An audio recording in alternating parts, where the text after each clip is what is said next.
ময়না, হে ময়না। কি ব্যাপার, গরিবের বাড়িতে হাতির পাড়া? ময়না, মা শরীর খুব খুব খারাপ, তাই কাজের মেয়েকে ডাকতে এসেছো? কিন্তু আমি তো যেতে পারবো না। ময়না, নজরুল আসবে, আমরা বিয়ে করব। পাত্র হিসেবে সে তোমার চেয়ে খারাপ না। আর ছোটবেলায় তোমার সাথে যদি প্রীতির বিয়ে না হতো, তুমিও প্রীতির সেক্রেটারি হতে পারতে। সে তোমার মতো দোজে পড়েও নয়। আমি অবিবাহিত মেয়ে, অবিবাহিত ছেলেকেই বিয়ে করব। তোমার কিছু বলার আছে? না রে ময়না, আমার কিছুই বলার নেই। তুই সুখে থাকিস, তোর সুখে আমি চাই।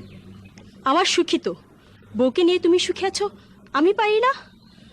বউ পায়ে ব্যথা পেয়েছে, তেল মালিশ করতে পারো, আমি তো সুখেই থাকবো। হ্যাঁ ময়না, তুই সুখে থাকিস। থাকবো, আমি সুখে থাকবো। যাও, বেরিয়ে যাও আমার সামনে থেকে, আর আসবে না।